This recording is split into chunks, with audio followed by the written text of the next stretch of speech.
Hello,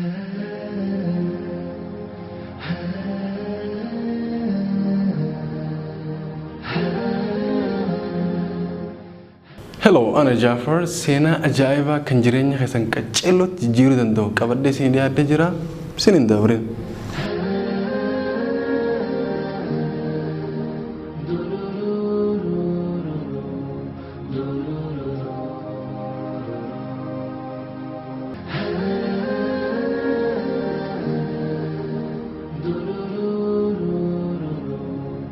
Three principles of life. 1. When you are happy, never give a promise anything to anyone.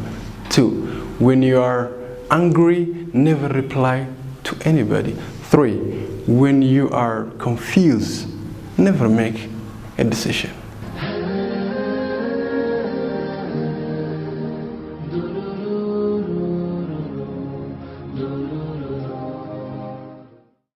Gurbaatoko kan dhiiraa hedduu fiigaa ol ba'e fooqii kurnaffaa gubbaratti hafuura darbaa hurkaan akkatti harraabuutu jechuudha. Oduu gaddaa takka nama akka harkaa qabutti fiiguu eegale.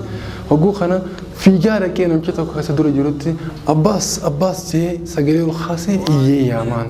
Kana namni tokko garagalee maal jaani maal taatee jaan abbaas dhagee jaan ilmoon ta'e takkittiin ati qabdu harraan tana duutee jeen. Kan namni oduu kan dhaga'u rifate hedduu qalbiin tuqamte ilmoon tiyya takkittiin ani qabu yoo duute maaliin godha addunyaa kanarraa jee hulaa banee fooqii kurnaffaa gubbarraa utaalee if darbe jechuudha. Fooqirraa utaalee osoo if darbee qaamni isaa osoo dachitti gaddeemu jiru hogguu qaamni isaa fooqii 8ffaa gubbaa ga'e wahii yaada qaxabja sammuu isaa keessa wahii dhufa yaadannoo sammaalee inni akka jaartiin fuudhin if yaadata. Ammas qaamni isaa gaddeemu jira. Fooqii 6ffaa gizee ga'u qaamni isaa lafa dhahuuf ammas waan biraa yaadata. Wanti sammaali akka ilmoo hin dhalin yaadata. Akka ilmoo hin qabaanne yaadata. Qaamni isaa osoo gaddeemu jiru hogguu fooqii 3ffaa gubbaa ga'e dachii dhahee du'uuf deema namni kun jechuudha. Maqaan isaa Abbaas osoo hin ta'in ibsaa ta'uu yaadata. Namni kun osoo adda nubatiin fooqirraa if darbee lubbuu isaa baase jechuudha. Hadara nutis gizee oduun takka nu geeste iddoo adda addaarraa osoo tarkaanfiin fudhanne duratti hatti yaannu hogguu 2-3. Intala takka biyyarraa baatee fagaattee deemuudhaaf eerpoortii dheeyite. Xayyaaraan bararuuf. Eerpoortii dheeyitee hogguu tikeeta sii ilaaltu yeroon xayyaarri itti bararu silaa akka hafeef beeyte yeroo dheeraa akka hafeef kana maal goote dukkaana yookaan shaappii eerpoortii keessa jiran keessa dheeyitee kuukis yookaan buskuta takka bitattee dheeyitee bakka teestu laallattee gatteeste. Teestee nama tokko kan dhiiraa isii mirgaan taa'u jira. Sammoggaa dheeyitee gatteeste. Kitaaba tokko harka qabattee dubbisuu eegalte. Kitaaba kana dubbisti buskuta siisan ni nyaatti. Kitaaba dubbisaa buskuta fudhataa afaan kaayetti. Kana gurbaan isii moggaa jirus waan takka dalaga osoo isiin quban qabaan.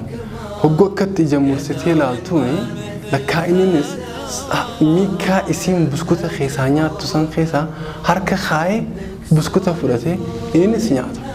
Isiin kitaaba dubbisti buskuta tokko fudhattee afaan kaayetti innis taraa eeggatee buskuta tokko fuudhee afaan kaayeta. Isiin tokko fuuti innis tokko fuudha.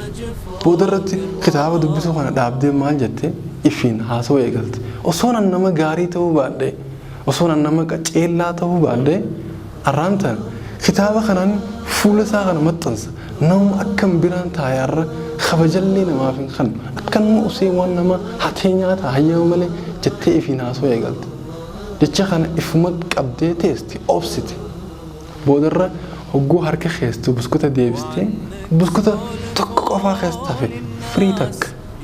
Tokkichaa kana mee akkam akka inni godhu taa'uu laalettee harka duwwaa keessaa baaste.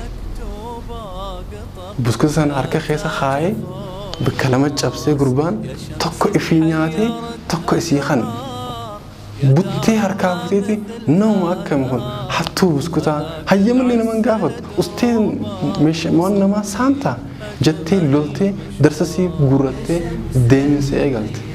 Gurra qabattee akka dhiifama inni jedhu san hin dhaggeeffanne jechuudha. Xayyaara keessa seente. Gatteeste xayyaarri lafarraa ol ka'e deemsee eegale. Kana boorsaa san keessa kitaaba dubbisuu jirtu san keessa kaa'u harka gaggeeste. Hogguu harka gaggeesstu shaqam waan jiru tokko agarte. Hogguu baastee ilaaltu buskuta isiin bitte eerpoortii dukkaana eerpoortii irraa osoo hin tuqamin ashaggii akkasumatti taa'u jira. Rifattee ilaalti fuutee hayi buskunni kun yoo kiyyate achitti nyaachuu dura edaa kasaati. Edaa inni naaf inumaa naaf qoodu jira waan ifi dogoggora keenyuti. Adara osoo hin jarjarre duratti itti hayaannu. Hogguu oduun takka nu geeste adara osoo tarkaanfii fudhanne duratti hogguu 2 3 4 teenyaatti yaannu. Har'aaf kanaan qaba nagaan naa tura.